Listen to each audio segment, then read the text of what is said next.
Item ಯಾವುದೇ ಇರಲಿ try ಮಾಡಿ ಆಚಿ ಚಿಕನ್ ಮಸಾಲಾ. ಆಚಿ ಚಿಕನ್ ಮಸಾಲಾ. ಇವತ್ತು ವ್ಯಾಲೆಂಟೈನ್ಸ್ ಡೇ ಅಂದ್ರೆ ಪ್ರೇಮಿಗಳ ದಿನ. ಪ್ರೀತಿ ಪ್ರೇಮವನ್ನ ನಿವೇದಿಸಿಕೊಳ್ಳುವ ಪ್ರೇಮಿಗಳ ಜೊತೆಗೆ ಸಂಭ್ರಮ ಪಡುವಂತಹ ದಿನ. ಈ ದಿನದ ಬಗ್ಗೆ ಜನ ಏನಂತಾರೆ? ವ್ಯಾಲೆಂಟೈನ್ಸ್ ಡೇ ಬಗ್ಗೆ ಜನ ಒಳ್ಳೆ ಅಭಿಪ್ರಾಯ ಇಟ್ಕೊಂಡಿದ್ದಾರಾ ಅಥವಾ ಇದೆಲ್ಲ ನಮ್ಮ ಸಂಸ್ಕೃತಿನೇ ಅಲ್ಲ ಅಂತಾರ?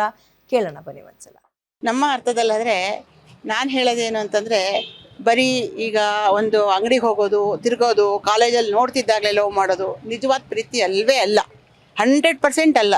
ಏನಕ್ಕಂದರೆ ಲವ್ ಅನ್ನೋದಕ್ಕೆ ಬೇರೆ ಏನಿರ್ತದೆ. ತಾಯಿ ಮಗಳದು ಪ್ರೀತಿ ಬೇರೆ, ಗಂಡ ಹೆಂಡತಿ ಪ್ರೀತಿ ಬೇರೆ, ಅಕ್ಕ ತಂಗಿರ ಪ್ರೀತಿ ಬೇರೆ, ಅಣ್ಣ ಎಲ್ಲದೂ ಪ್ರೀತಿ ಇದ್ದರೆ. ಪ್ರೇಮಿಗಳ ದಿನ ಅಂದರೆ ಬರೀ ಹುಡುಗ ಹುಡುಗಿ ಪ್ರೀತಿ ಒಂದೇ ಅಲ್ಲ. ನಾನು ನನ್ನ ಮಗನ ಲವ್ ಮಾಡೋದು ಅದು ಒಂದು ಪ್ರೇಮಿಗಳ ದಿನನೇ. ನನ್ನ ತಾಯಿ ಪ್ರೀತಿ ಮಾಡೋದು ಪ್ರೇಮಿಗಳ. ಬಟ್ ಏನಂದರೆ ಎಲ್ಲ ಲವ್ ಸಕ್ಸಸ್ ಆಗಬೇಕಾದ್ರೆ ನಾವು ಒಂದು ಎಕ್ಸ್ಪೆಕ್ಟೇಷನ್ ಇಟ್ಕೋತೀವಿ. ಅಂದರೆ ಅಯ್ಯೋ ಅವ್ನು ಅದು ಕೊಡಿಸ್ತಾನೆ, ಅವ್ನು ಇದು ಕೊಡಿಸ್ತಾನೆ, ಅವ್ನು ಅಲ್ಲಿ ಹೋಗ್ತಾನೆ, ಇಲ್ಲ. ಖಂಡಿತ ಅದಲ್ಲ ಪ್ರೀತಿ ಅಂದರೆ. ಒಬ್ಬರು ಅರ್ಥ ಮಾಡಿಕೊಂಡು. ನಾನು ಎಕ್ಸ್ಟ್ರೋವರ್ಟ್, ಸೊ ನಮ್ಮದು ಲವ್ ಮ್ಯಾರೇಜ್. ಮದುವೆ ಆಗಿ 1.5 years. ಬಟ್ ಹಾಂ, ಲವ್ ನಾವು ಕಾಲೇಜ್ ಫ್ರೆಂಡ್ಸ್ ಆಗಿದ್ವಿ. ಇಲ್ಲ, ಫ್ರೆಂಡ್ಸ್ ಆಗಿದ್ವಿ. ಆಮೇಲೆ ಇಬ್ಬರು ಚೆನ್ನಾಗಿ ಅಂಡರ್ಸ್ಟ್ಯಾಂಡಿಂಗ್ ಇದೆ ಅಂತ ಅನ್ಕೊಂಡು ಹಂಗೆ 4-5 years ಆಗ್ತವೆ. ನನ್ನ ಪ್ರಕಾರ ಲವ್ ಅಂದರೆ ಅಂಡರ್ಸ್ಟ್ಯಾಂಡಿಂಗು, ಕಾಂಪ್ರಮೈಸ್ ಅನ್ನೋದೆಲ್ಲ. ಅಂದರೆ ಕೆಲವೊಂದು ಸರಿ ನಾವು ಫುಲ್ ಕಾಂಪ್ರಮೈಸ್ ಮಾಡಬೇಕು, ಕೆಲವೊಂದು ಸರಿ ಅವ್ರು ಮಾಡ್ತಾರೆ. 50-50 ಅಂತ ಇರಲ್ಲ. ಕೆಲವೊಂದು ಸಲ ನಾವೇ 100% ಇರುತ್ತೆ, ಕೆಲವೊಂದು ಸಲ ಅವ್ರು 100% ಇರುತ್ತೆ. ಲವ್ ಅಂದರೆ ಪ್ರೀತಿ, ಒಬ್ರಿಗೊಬ್ರು ಅರ್ಥ ಮಾಡ್ಕೊಳ್ಳೋದು. ಪ್ರೀತಿಗಿಂತ ಅರ್ಥ ಚೆನ್ನಾಗಿ ಮಾಡ್ಕೋಬೇಕು, ನಂಬಿಕೆ ಇರಬೇಕು.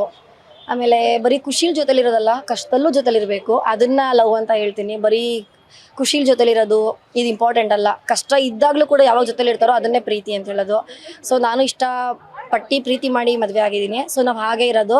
ಸೊ ಪ್ರೀತಿ ಅಂದರೆ ಎಲ್ಲ ಆಗುತ್ತೆ. ಬರೀ ಪ್ರೀತಿ ಒಂದೇ ಅಲ್ಲ, ಫೈನಾನ್ಷಿಯಲಿ ಆಗ್ಬೋದು, ಆಮೇಲೆ ನಂಬಿಕೆ ಆಗ್ಬೋದು, ಕಷ್ಟ ಸುಖದಲ್ಲಿ ಜೊತೆಲಿರೋದಾಗ್ಬೋದು, ಇದೆಲ್ಲ ಲವ್ ಆಗುತ್ತೆ. ನಾವು ಒಟ್ಟಿಗೆ ವರ್ಕ್ ಮಾಡ್ತಾ ಇದ್ವಿ ಕೊಲೀಗ್ಸ್ ಆಗಿ. ಸೊ ಸ್ಟಾರ್ಟಿಂಗ್ ಒಂದು 3 years ಕೆಲಸ ಮಾಡಿದ್ದೀನಿ. ಒಬ್ರಿಗೊಬ್ರಿಗೆ ಅಷ್ಟು ಪ್ರೀತಿ ಅಂತ ಅನಿಸಿಲ್ಲ. ಬಟ್ ಲಾಸ್ಟ್ ಮೂಮೆಂಟಲ್ಲಿ ಏನೋ ಗೊತ್ತಿಲ್ಲ, ಆ ವ್ಯಕ್ತಿ ಮೇಲೆ ಪ್ರೀತಿ ಮೂಡ್ತು. ಸೊ ಮದುವೆ ಆಗೋ ಟೈಮಲ್ಲಿ ಒಬ್ರಿಗೊಬ್ರು ಅರ್ಥ ಮಾಡ್ಕೊಂಡಿಲ್ಲ. ನಿಜ ಹೇಳ್ಬೇಕಂದ್ರೆ ಒಂದು ರ್ಯಾಂಡಮ್ ಆಗಿ ಒಂದು ಮದುವೆ ಆಗಿದೆ ಅಷ್ಟೇ. ಬಟ್ ಆಮೇಲೆ ನಾವು ಅರ್ಥ ಮಾಡ್ಕೊಂಡ್ವಿ. ಹೋಗ್ತಾ ಸ್ಟಾರ್ಟಿಂಗ್ ಪ್ರೀತಿ ಮಾಡೋವಾಗಲೇ ಬೇರೆ ಥರ ಇರುತ್ತೆ, ಮದುವೆ ಆದಮೇಲೆ ಲೈಫೇ ಬೇರೆ ಥರ ಇರುತ್ತೆ.